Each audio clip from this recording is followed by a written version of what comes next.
On this episode of China Uncensored, 25 years later, what's the legacy of Tiananmen Square? Hi, welcome to China Uncensored. I'm your host, Chris Chappell. Today is the anniversary of an incident.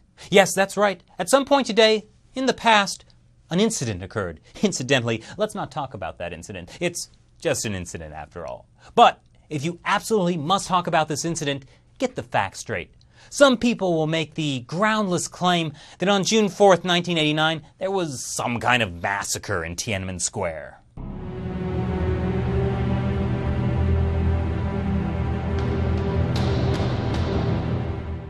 It was just an incident. Okay, so the Chinese Communist Party has had a hard time coming to grips with all the murder. Well, I suppose that's really not how it should be put. More like they don't want anyone else in China to come to grips with how many people they killed. There's a reason why they stifle any mention of the June 4th incident and never released an official death toll, and potentially burned the bodies of students massacred. That's because the truth might interfere with the official line that the protesters were actually criminal elements and counter-revolutionaries attacking and killing police and soldiers who, to protect China, had to fire back in defense. So, what really happened? Well, the thing to remember is the protesters didn't start out as protesters. They began as mourners following the death of this man on April 15, 1989. Hu Yaobang had been one of the most powerful men in China until he was forced to resign as general secretary for supporting political reforms that alienated a lot of the hardliners in the party. But that didn't affect his popularity with the masses, and so his death began to trigger small demonstrations and protests around Beijing. On the day of his funeral, 100,000 people turned up in Tiananmen Square to participate, even though it was supposed to be closed to the public. Only after the funeral, they didn't leave. They began to call for the continuation of Hu's legacy of reforms, and at some point in late April 1989, party leaders began to realize that the peaceful protesters weren't just mourners. This was something new. I'm simplifying things a bit because there was a huge power struggle going on at the time, but party hardliners were concerned that any acknowledgement of the protesters would weaken the party. On April 26, state-run People's Daily released an editorial called "It is necessary to take a clear-cut stand against disturbances." It was the brainchild of a secret high-level meeting within the party just days before, and it made one thing very clear: negotiation wasn't an option.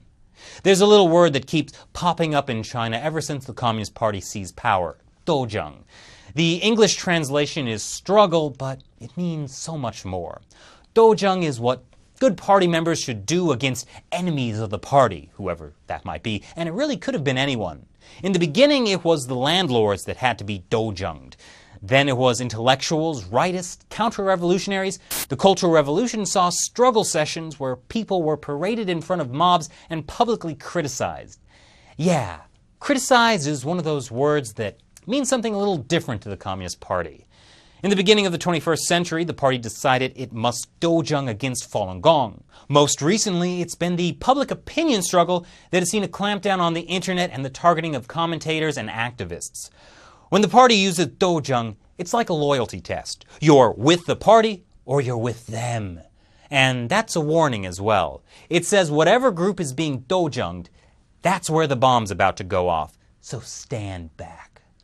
So when that People's Daily editorial used dojang 4 times, ending with a call for everyone in China to dojang to resolutely and swiftly halt this turmoil, the mourners turned protesters became enemies of the party. And that's one reason why, when the decision was made to clear Tiananmen Square, they didn't use batons and tear gas, they used tanks and machine gun fire. The party wanted to make sure that this kind of protest would never happen again. That stripped the mask off the party for a lot of people back then. There was no more hiding behind pretty propaganda slogans anymore.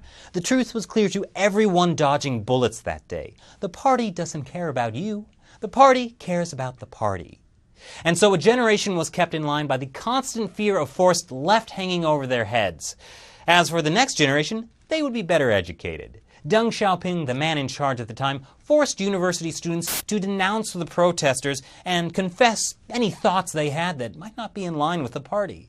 But that was just the beginning. In textbooks, media, museums, all began a state-mandated push to drill into people's head that China and the Communist Party was one and the same, that to love the party is to love China. And if you're against it, you're against China. And that's why when I criticize the party, there are people who say I'm anti-Chinese.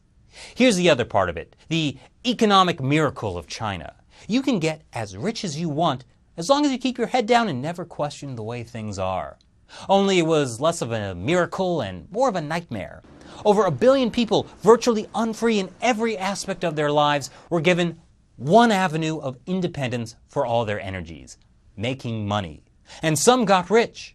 Many others worked in dangerous conditions with long hours, low pay, no unions, in many cases not even legal status in the cities they worked, all with no freedom of the press, no rule of law, and no independent courts to seek justice when things went wrong.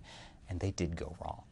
So with hundreds of millions working as little more than slave labor to turn China into the world's manufacturer, is it really a miracle how much the economy grew, especially since it was growing from pretty much zero? Meanwhile, a massive internal security apparatus, a fleet of censors, and a ban on social media like Facebook, Twitter, YouTube, and a tight grip on Weibo ensures that no one is even able to step out of line. It's hard to even realize that something's wrong.